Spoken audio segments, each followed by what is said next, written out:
You know that feeling that something is off and you've known for a while and yet you've been ignoring it, hoping magically it's going to fix itself somehow and reaching for a drink to make it easier to avoid?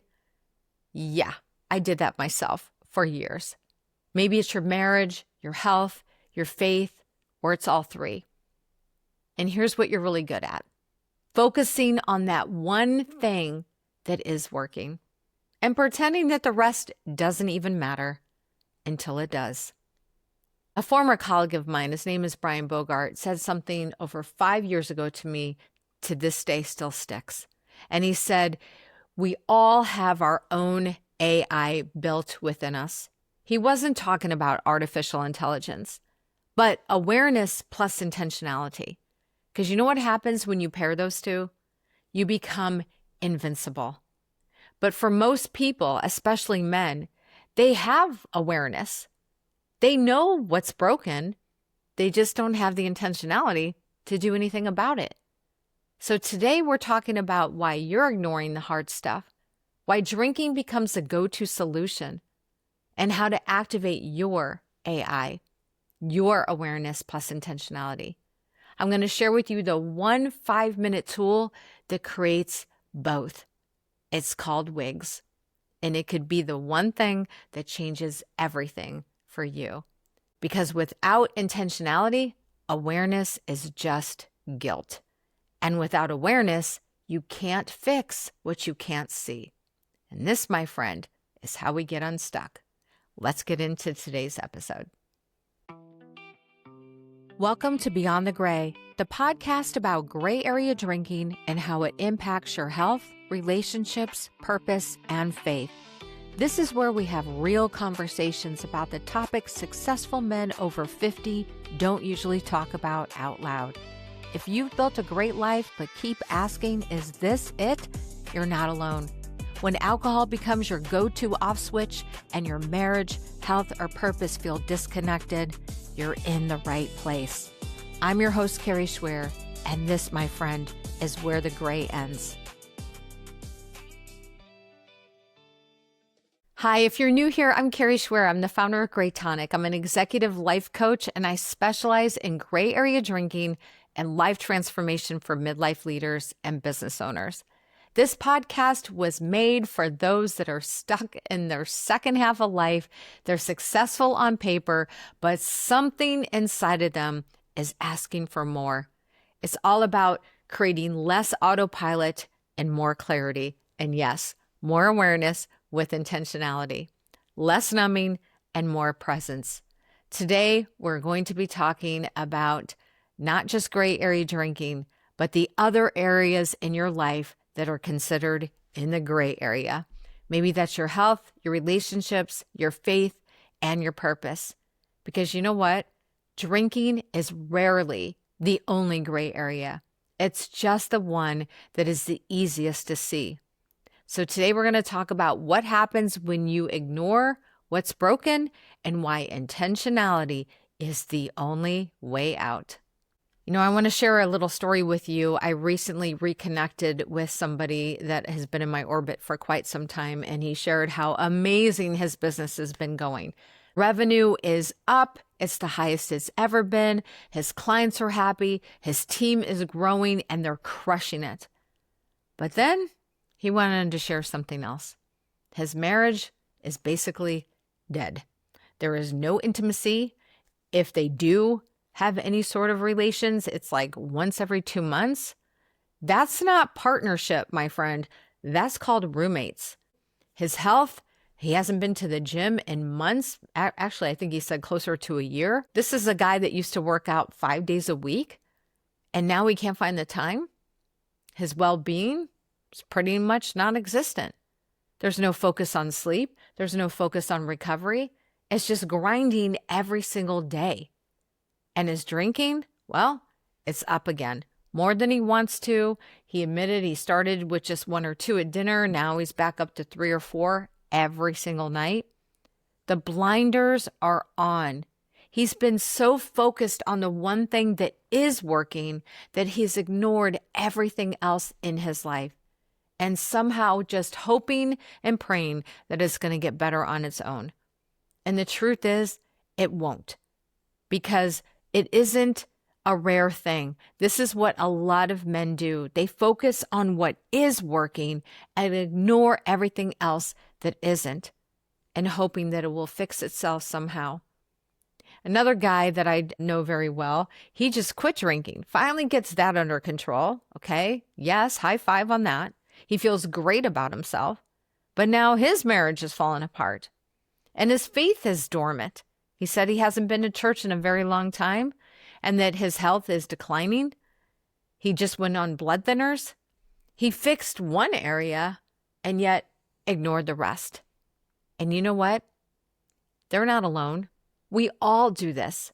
We get so fixated on the one thing, this tunnel vision of fixing that one thing and ignoring everything else. It falls through the cracks.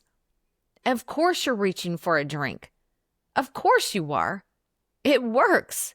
It numbs the discomfort. It makes the hard stuff easier to ignore. Who could blame you?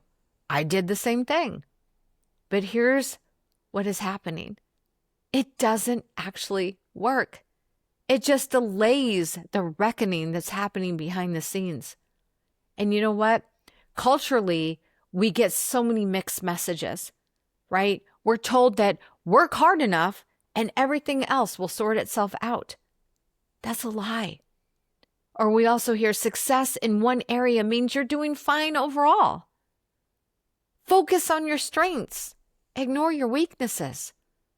If you just keep grinding, everything will fall into place. You know where these lies come from? The hustle culture that we have, the American dream, the self-made success people.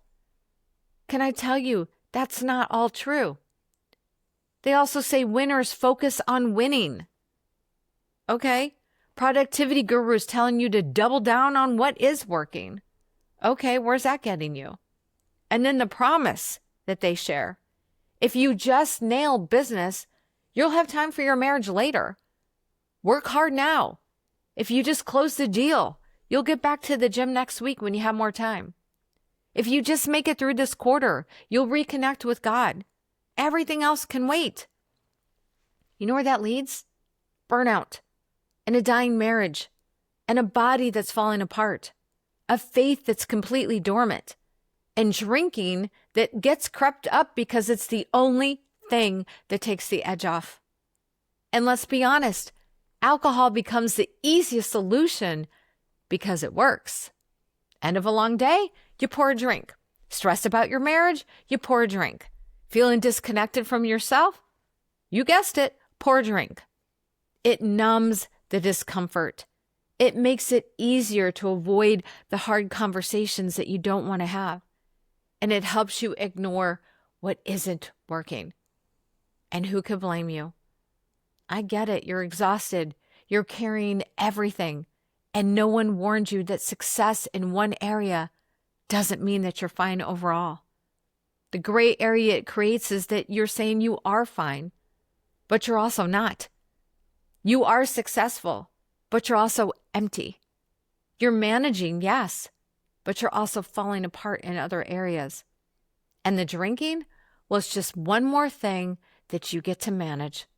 One more thing that you're hoping will sort itself out. Can I tell you something? I want to share what Jesus says in the Bible. The verse that I'm referring to is Matthew 6:33. He says, "Seek first the kingdom of God and his righteousness, and all these things will be added to you." You know what he's saying there? We got to look up first. You know, this podcast, I talk about all gray areas, including faith. And for me, it's God first.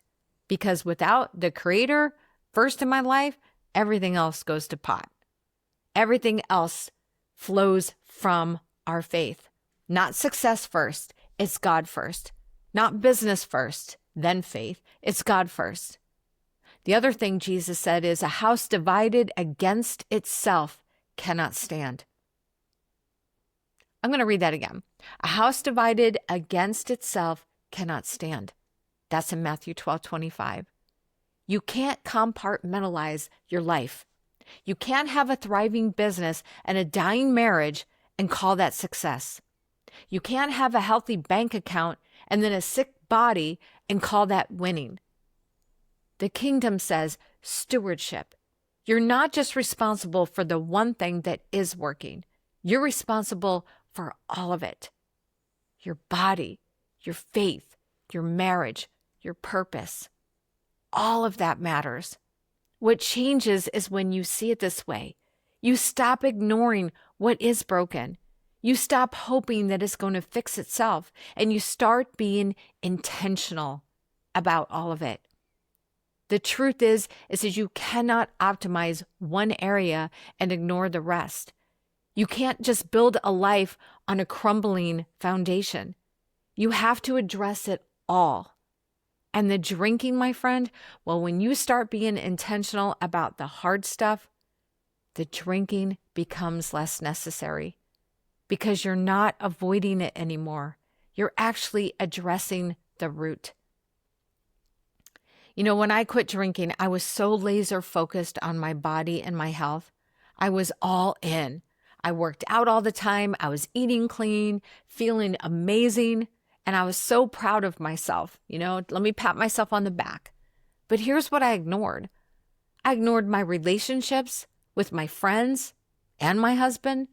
And you know what that looked like for me? I was so fixated on fixing me that I stopped showing up for the people around me. I said no to social events. I pulled back from friendships. I was working on myself. That was my excuse.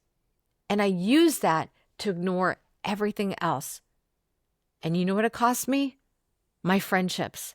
They suffered. My marriage suffered. I was so busy optimizing this one area that I let all the people around me down. And then I realized that it's so normal to get tunnel vision when you're fixing something. It is understandable, but it's also a little dangerous because if you don't take an audit, you won't see what you're ignoring. So I had to take a step back and I had to ask, what else am I ignoring in my life? Where are the blinders? And that's when things changed for me because I couldn't fix what I couldn't see. I had to do an audit. So here's what I want to share with you is the one tool that I started implementing that changed everything. And by accident, I didn't realize that it created an acronym called WIGS, Wins, Intentions, and Gratitudes. 5 to 10 minutes every single night before bed. That's it. Here's how it works. And I want you to consider implementing this into your daily routine. So the wins, the W in the WIGS is wins. What went well today? If you get a journal before bed and write down 3 things, at least 3 things that went well, they don't have to be big, just something that went really great for you during the day. Maybe you did show up at the gym. Maybe you had that hard conversation that you've been putting off with somebody. Maybe you got a check in the mail that you weren't expecting. Maybe you didn't lose your temper when the guy pulled out in front of you. That's a win. Maybe you didn't drink today. Whatever went well for you, write it down. You know why this matters? It trains your brain to look for what is working instead of only seeing what's not. Next is the I in WIGS, intentions. Of course, we're talking about intentionality, so we have to focus on intentions. I want you to think about what you're committed to the next day for tomorrow. You're going to write down at least 3 and be very specific here. I'm going to get up at 6 a.m. and I'm going to go to the gym. And then you know what you do? You put out your gym clothes with your water bottle. So it's all there. So as soon as you get up in the morning, you see it. That's being intentional to your decision to go to the gym. Maybe you're going to start sending your spouse love notes throughout the day, leaving little Post-it notes for them, or maybe sending a random text to your kids and just saying, hey, I'm thinking of you and I love you. Maybe one of your intentions for tomorrow is to make sure that for your 3 o'clock meeting that you have with whoever, that you are going to show up and you're going to serve them well, that you're going to go into this with intention. Maybe one is that you're going to pray 10 minutes before you check your phone or look at any electronics. This is what I'm talking about being intentional. It's not just looking at your to-do list for the next day. It's not about marking it off and putting a checkbox. It's about your heart posture. How do you want to show up for yourself and for those around you the following day? Your intentions matter here. Why? Because it creates accountability. You're not hoping things are going to get better. You're deciding how to make that happen. You're deciding what you're going to do to make that happen. And then finally, the G for gratitude. What are you grateful for today? Again, write down a minimum of 3 things. What are you happy about? What are you mostly grateful for? The obvious things are always there, right? Your health, if you are healthy, your family, you get another day to get it right. But maybe something amazing happened during the day. You want to write those things down. There's so many things to be grateful for, always looking for the half full glass versus the half empty glass. When you shift your focus to what is going well and what you're grateful for, it totally shifts your perspective. It's going from what's lacking to what is abundant in your life. And I guarantee there's a lot of things that are abundant for you right now in your life. And when you focus more on those, you get more of them. And you know what this does? This creates a routine that when you take 5 to 10 minutes before bed every night and you write it down with pen and paper, not on your phone, it changes you. That's it. Then the next morning, you're going to revisit your intentions before you do anything else, before you check your phone, before you get into any activities or any electronics. Reread your intentions. This sets your mind again to what you're doing for the day. You're bringing awareness back in play, and you're pairing it with that intentionality. When you do this and you reread them, it is a game changer. It creates momentum and that intentionality. You're not just reacting to life, you're redirecting it. You're not ignoring what's broken. You are addressing it on a daily basis. And you know what? This ties into the DECIDE method, if you're familiar with my DECIDE method. The second D is daily habits. You cannot transform your life without good daily habits. And doing these WIGS, the wins, intentions, and gratitudes, is the simplest, most powerful one that I know. A 5-minute tool that can literally change your life. It sounds so simple that it's stupid. It's the KISS method, if you're familiar with that. Keep it simple, stupid, right? I want to share something. I want to go back to that guy I told you about in the beginning. His business is thriving, but his marriage is dying. If he started doing WIGS, it might look something like this. Day 1, I closed a deal today. I showed up to dinner with my wife. I had an amazing opportunity to sit down with one of my team members and direct where he was going that day, right? Maybe his intentions for that would be to tomorrow, I'm going to ask my wife how she's really doing. I'm going to send her a text at 12 noon and invite her to lunch. I'm going to go work out for 30 minutes before I do anything else in the morning, before I head to the office. And I'm not going to drink today. And maybe his gratitude is, my business is crushing it. My health is getting better. It's being improved by some of the actions that I'm taking. And I am grateful for my wife, even though things are hard. And you know what happens? When he does things like that, he's now being intentional about his marriage. He's now being intentional about his health. He's not just hoping that it's going to fix itself. He's addressing it. And over time, those blinders come off and he sees what he's been ignoring. And then you know what? He does something about it and things begin to shift. That's how it works. So tonight before bed, please take 5 to 10 minutes and write down your WIGS, your wins, your intentions, and your gratitude. And tomorrow morning, don't touch your phone for at least 30 minutes. Instead, reread your intentions again, pray over them, and then start your day.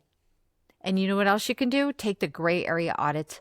It's free. It's in the show notes. It is 10 questions across the 4 core areas of your body, being, balance, and business. It's so simple. All you're going to do is rate yourself 1 through 10 in each area. It takes 10 to 15 minutes, and it will show you what you've been ignoring. This matters because you can't fix what you can't see. You cannot address what you've been ignoring. and you can't hope your way into a better life or a better future. Intentionality is the only way out. Not hustle, not grinding harder, but intentionality. So what have you been ignoring right now? What's broken that you're hoping will fix itself? I want to say a prayer for you, if I may.